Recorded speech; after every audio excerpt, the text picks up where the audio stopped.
Je viens d'une famille catholique. Mes grands-parents, mes grands-mères surtout, étaient pratiquantes, ferventes. Euh, Mes parents ont eu, si vous voulez, quelques semences du catholicisme, bien entendu. Ils ont été élevés dans des familles catholiques. Ils ont eu, euh, c'est ça, toute l'éducation qui venait avec. Et puis, moi, je suis le premier, je suis l'aîné dans la famille. On est quatre enfants. Et mes parents ont déménagé dans la ville de Magog où j'ai grandi. Je suis né à Québec, mais j'ai grandi à Magog. Et puis, j'ai un frère, puis deux sœurs qui viennent après moi. Et bien évidemment, on a grandi dans une famille normale, entre guillemets, une famille qui a des parents qui s'occupent de leurs enfants, on n'a jamais rien manqué, une famille classique. Et puis, je suis allé à l'église avec mon père de 8 ans, ouais, à peu près 8 ans à 10 ans, à l'église catholique. Mon père m'amenait tous les dimanches euh, à l'église catholique. Donc, pour moi, je savais qu'il y avait un Dieu. Je savais qu'il y avait des choses qui étaient bien, des choses qui étaient mal, comme, bon, on savait que voler, je savais que c'était pas bien. Euh, Dire des gros mots, bon, je savais que c'était pas bien. Donc, j'ai eu tout ce background euh, d'éducation catholique dans ce sens-là. Et j'entendais parler souvent par mes grands-mères, surtout à Noël. Quand on allait dans les réunions de famille, mes grands-mères me parlaient souvent du petit Jésus parce que à Noël, évidemment, bon, il y avait l'immense sapin de Noël dans le salon avec tous les cadeaux, toutes les lumières. C'était féerique. Mais en dessous du sapin, il y avait tout le temps la crèche. Puis mes grands-mères me le présentaient toujours comme la Sainte Vierge avec le petit Jésus. Fait que, tu sais, c'était toujours paradoxal dans le sens que l'emphase, on avait le grand sapin en arrière avec tout éclairé, les cadeaux. Puis là, whoop, il y avait le petit Jésus en bas du sapin dans les bras de la Vierge Marie. Bon, évidemment, 8 ans, 9 ans, 10 ans, euh, je comprenais pas qui était le petit Jésus. Donc, je fais ma vie en bâtissant, si vous voulez, mes valeurs là-dessus. Et comme vous savez, bon, moi, je suis handicapé visuel.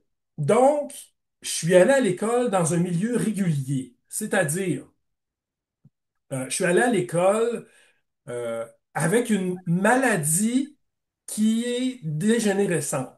Donc, ça veut dire que au fil des années, je perds de la vision. Moi, mon problème visuel, c'est que je n'avais pas de vision centrale, mais j'avais ma vision périphérique. Donc, tout ce qui est sur le côté, je le perçois, mais ce qui est en face de moi, je le percevais pas. Mes parents se sont rendus compte que j'avais un handicap visuel, j'avais 2 ans. Parce que j'écoutais la télévision trop proche, parce que je renversais des verres d'eau, admettons un verre transparent sur la table avec de l'eau dedans, je le voyais pas, donc je le renversais.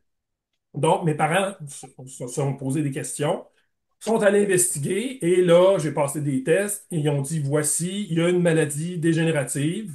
Ça veut dire qu'au fil des années, il va perdre la vision, et à un moment donné, ben, il va être aveugle complètement.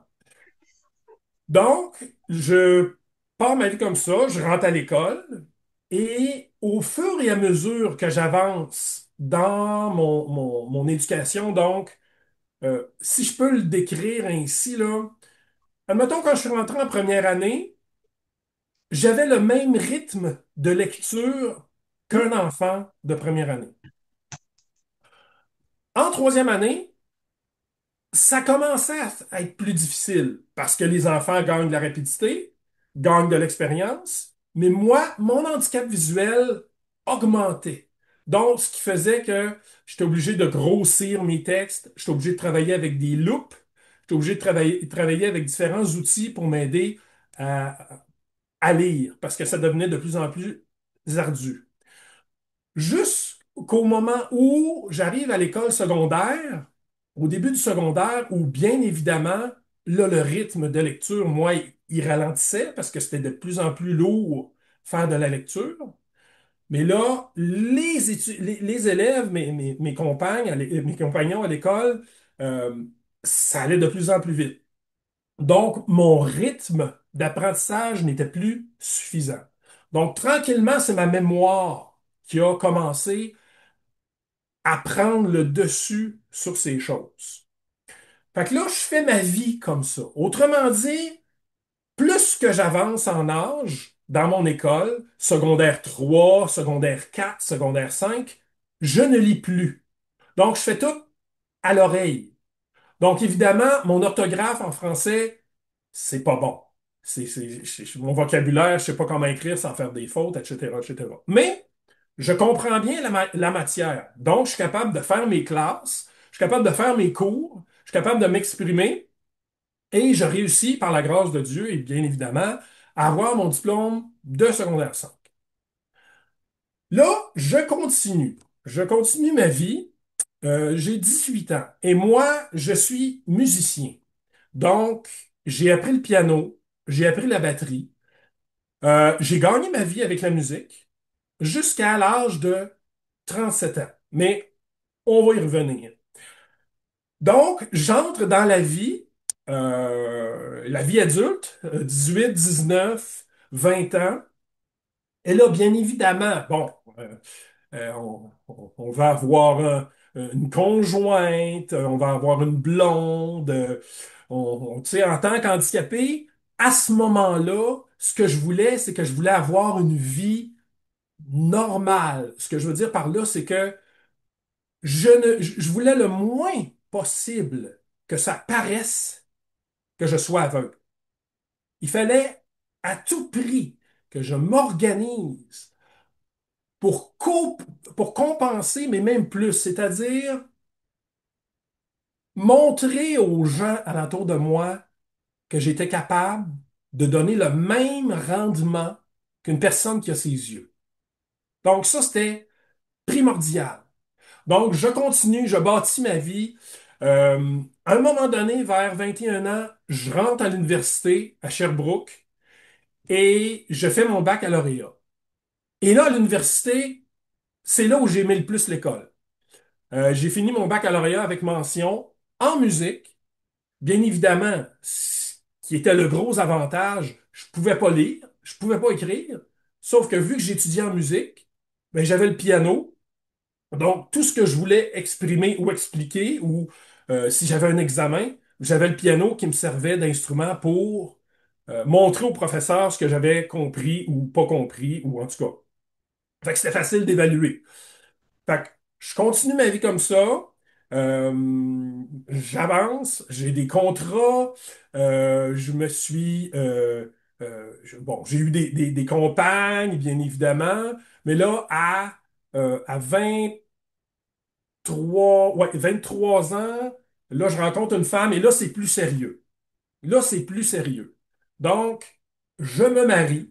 Parce que moi, j'avais eu des mauvaises expériences dans mes relations auparavant. C'était un peu tumultueux, c'était complexe. Puis moi, j'avais le désir dans mon cœur de me marier. Je voulais une relation stable. Je voulais pas avoir de harem. Ça m'intéressait pas. Je voulais ma femme pour toute ma vie. Je voulais ma maison, mes enfants. Je voulais mes affaires. J'avais envie de vivre une vie stable, ordinaire, entre guillemets, donc. Je marie mon épouse de l'époque et là, on a été 11 ans ensemble. À travers ce mariage-là, à travers ce mariage-là, il y a des petits puffs de, comment je dirais donc, de lucidité où tranquillement, le Seigneur me mettait euh, dans ma conscience, où je voyais des choses en moi qui ne fonctionnaient pas et des choses à l'extérieur de moi qui ne fonctionnaient pas. Exemple, euh, je voyais que, bon, j'avais dépensé des fois, même si j'aimais ma femme, puis j'étais avec elle, j'avais dépensé pour d'autres femmes. Mais pourquoi j'ai ça? Donc, c'est toujours en arrière-plan, c'est toujours là. Et là, je fais de la musique, je continue à travailler, j'embarque dans le show business, j'ai accompagné Ginette Renault, Richard Séguin, j'ai travaillé 5 ans avec Martine Sinclair, Mario Pelcha, j'ai fait des télétons. En tout cas, je joue de la musique, je travaille, euh, je fais toutes sortes de contrats. Et là, je joue de la musique avec des amis, ça fait 17 ans qu'on travaille ensemble. Ça fait 17 ans qu'on travaille ensemble.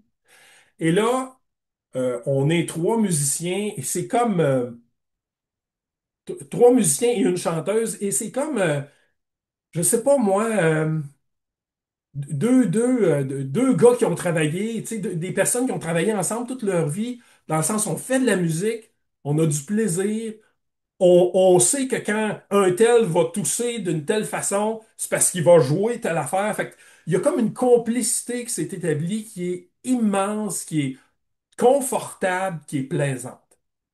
Mais à travers tout ça, au fil du temps, il y a comme quelque chose qui s'installe avec la chanteuse du groupe. Oups, il y a des émotions qui commencent à surgir.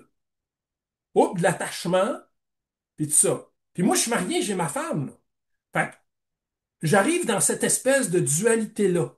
Donc, je me mets à sentir des sentiments pour une autre femme, je suis marié, et j'ai tout ce que je veux, là. Je suis rendu là, j'ai ma maison, à ce moment-là, j'habite à Saint-Michel-de-Bellechasse, sur le bord du fleuve.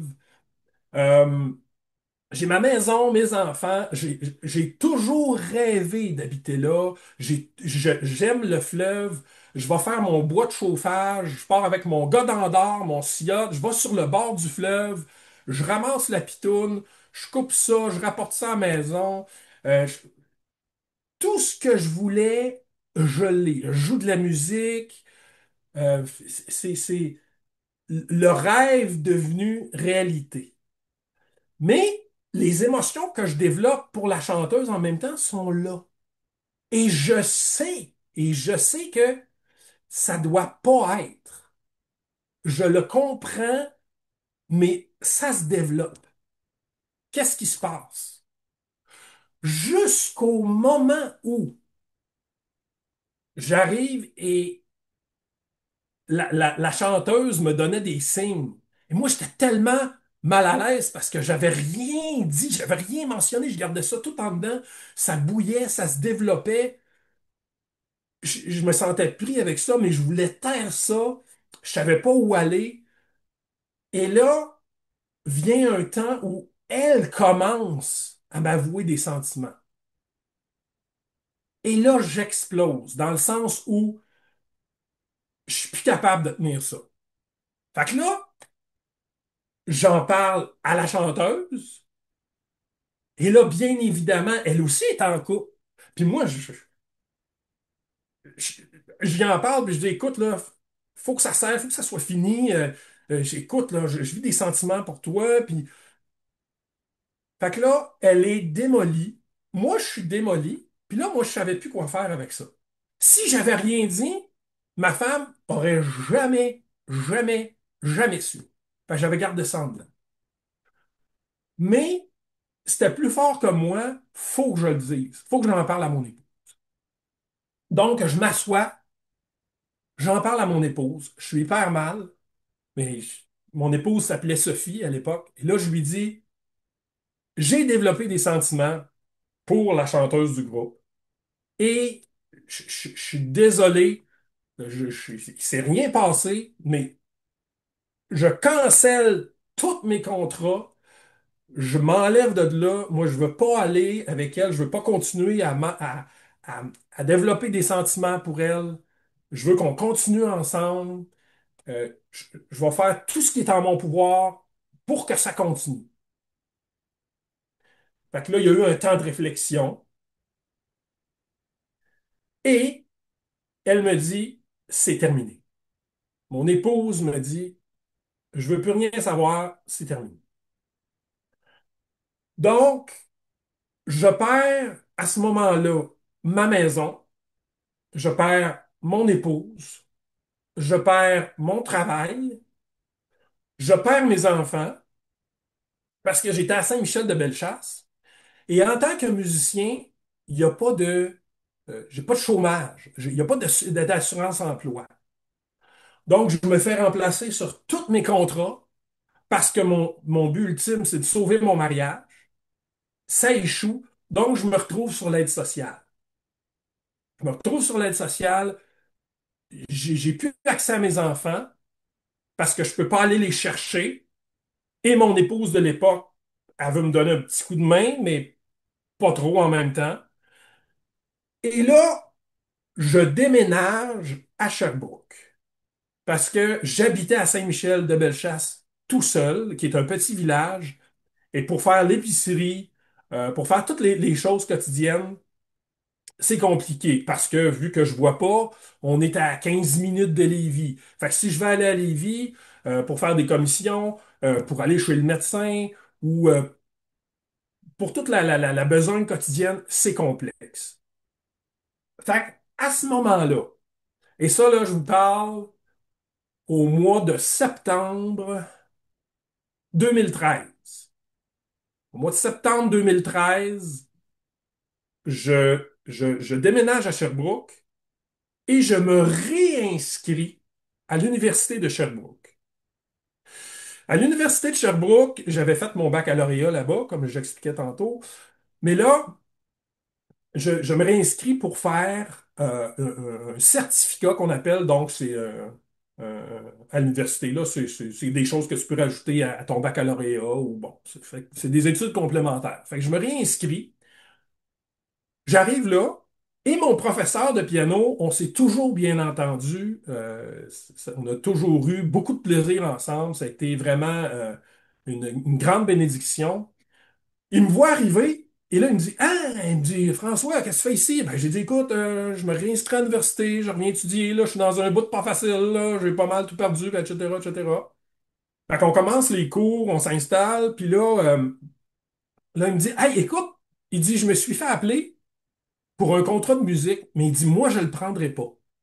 Je peux pas le prendre, fait que si ça te tente, je te donne les coordonnées, appelle, c'est des gens qui ont besoin d'un pianiste dans un restaurant au centre-ville de Sherbrooke. Fait que j'ai dit parfait. Fait que je pars avec ça. J'appelle les propriétaires. Il y était trois propriétaires. Bien évidemment, à l'époque, je ne le savais pas. Sur les trois propriétaires de ce restaurant-là, il y en avait deux qui étaient croyants. Mais moi, ça, je le sais pas. Fait que j'appelle les propriétaires, je leur dis, écoutez, moi j'ai eu la référence par mon professeur de piano, oui, vous cherchez un pianiste, moi je serais prêt à aller passer l'audition, etc., blablabla. Fait que je m'en vais là-bas.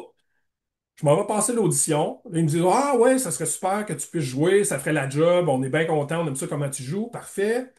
Euh, moi, j'ai dit, écoutez, j'ai dit là, moi, je suis aveugle. Là, vous voulez que j'apporte mon piano électronique. Fait que je peux pas le traîner dans l'autobus de ville. Je suis aveugle, je vois pas, ça va être compliqué. Fait qu'ils disent, pas de problème, on va aller te chercher. Ah, parfait, super. Fait que là, Euh, j'embarque mon piano, j'embarque ma valise, j'étais avec le propriétaire, et là, j'entends de la musique. C'était de la louange. Bien évidemment, je connaissais pas ça à l'époque, mais ça parlait de Jésus. Puis là, j'écoutais ça. Jésus, Jésus, ouais. Là, je me revire vers lui, puis je dis, écoute, t'es croyant, toi? Il dit, ouais. J'ai dit, à quelle église tu vas? Ben, il dit, je vais à Acts 21. Ah, j'aimerais ça y aller. Donc, il dit, pas de problème, je vais venir te chercher dimanche matin, on va à Axe 21. Parfait. Et là, on est rendu au mois de novembre, à ce moment-là. Ouais, au mois de novembre 2013. Je me souviens encore de la date. Le 17 novembre, un dimanche, le 17 novembre 2013, mon patron vient me chercher, j'embarque avec eux autres, je vais à l'église, et la première fois que je mets les pieds dans l'église, c'était des baptêmes. Donc, un baptême, pour ceux qui ne le savent pas, c'est un rituel que les chrétiens font pour dire qu'ils donnent leur vie à Jésus. C'est une immersion dans l'eau. Ils font profession de foi, puis ils donnent leur témoignage. Fait que là, pendant le culte, il y avait comme 6 ou 7 baptêmes. Fait que moi, j'étais sur le bout de ma chaise, je regardais ça aller, j'entendais les témoignages et j'étais survolté. J'étais en dedans, là, je shakeais, j'écoutais ça, puis je me disais, hein, c'est comme si je voyais un autre aspect du baptême que j'avais connu à l'Église catholique, qu'on nous enseignait à l'école. Là, c'était une autre affaire complètement. C'était une autre dimension totale. Fait que, après le culte, je dis à mon patron, et je dis, j'aimerais ça revenir la semaine prochaine. Pas de problème. Fait que la semaine d'après, il vient me rechercher. On s'en va à l'église. Et là, on est arrivé un petit peu tôt. Et à cette époque-là, Axe 21, à chaque culte, il y avait à peu près entre 400 et 500 personnes. Il faisait ça dans une grande salle de concert au Granada, sur la rue Wellington. C'est la rue, c'est comme l'espèce de centre-ville à Sherbrooke. Donc, il y avait plein de monde, une ambiance un peu cosy, là, tu sais, lumière tamisée, tout ça. Fait que moi, je m'installe et à ce moment-là, je suis seul. Je suis en avant, je suis assis, j'attends que ça commence. Et là, je sais qu'il va se passer quelque chose. Je ne peux pas dire quoi, mais je sais qu'il va se passer quelque chose. Donc, le culte commence, la musique commence, la louange, et puis là, le prédicateur vient sur la scène et commence à faire le sermon, la prédication, et il parle de la résurrection. Et tout, ce- tout ce qui me reste comme souvenir de ce moment-là, précisément, c'est comment voir Jésus qui passe du petit Jésus en dessous du sapin de Noël, qui était dans les bras de la Sainte Vierge, mais l'image qui m'est venue, c'est Jésus qui est sur la croix, mais pas crucifié. C'est Jésus qui est sur la croix, mais libre, avec son corps glorifié, tout en blanc, et qui me regarde. Et c'est à ce moment-là que je plie le genou, je suis à genoux dans l'église, je pleure ma vie parce que je vois tout, tout, tout mon problème, mon péché, ma spiritualité, ma moralité qui est brisée complètement. Ma moralité qui est complètement défaillante. C'est comme si on m'avait donné un électrochoc immense pour me montrer là, dans une seconde tout ce que je faisais de pas correct. C'est vraiment ça le souvenir que j'ai. Mais en même temps, je vois Dieu, je vois Jésus qui me regarde, puis qui est calme, paisible, qui est là et qui reste là. Donc, ce qui s'est passé, autrement dit, c'est que le voile venait de déchirer. Je venais de comprendre ce qu'était l'Évangile. L'Évangile, c'est la bonne nouvelle. L'Évangile, ça veut dire qu'on a été sauvé. Mais l'Évangile, s'il y a une bonne nouvelle, ça veut dire qu'il y en a une qui est mauvaise. Et la mauvaise, c'était que j'avais besoin d'être un pécheur. Quand je repensais à mes pensées tu sais, par rapport à d'autres femmes, les mensonges que je pouvais dire, euh, euh, peu importe comment j'avais des problèmes, comment je voyais les relations brisées alentour de moi, comment j'avais de la misère, moi, je voyais ma misère à aimer les gens alentour de moi. Comment je voyais ça, comment j'observais ça, comment des fois je réagissais à l'époque quand j'étais avec ma femme, je me disais, mon Dieu, comment mon cœur était vraiment dur. Mon cœur était vraiment dur. Seigneur Jésus va dire, écoute, vous avez entendu qu'il a été dit, tu ne tueras point. Mais moi, je vous dis, si vous dites à votre frère, Raka, vous êtes digne de jugement. Donc, c'est exactement ça. Je voyais que j'avais de la facilité à mépriser les gens. Et je voulais me servir même des gens pour me grimper au-dessus d'eux, pour montrer comment j'étais un tellement bon handicapé visuel, puis que je réussissais tellement, puis que j'avais tellement de valeur. J'étais un quêteux d'approbation, autrement dit. J'avais besoin d'être aimé, mais j'allais chercher mon amour dans quelque chose qui était brisé. Donc,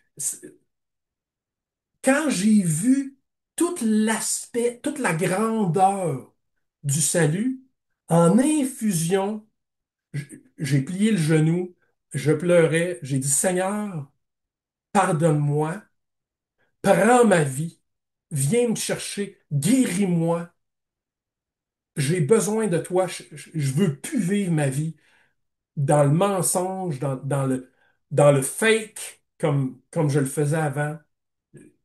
Prends-moi, amène-moi. Donc, à partir de là, il y a eu un revirement complet.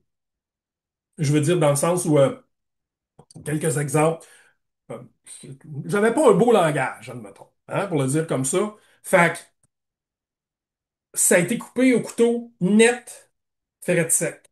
C'était fini. C'était terminé. Les jokes de sexe, les sacs, tout ça, là, tout ça a pris le bord. Flau, fini.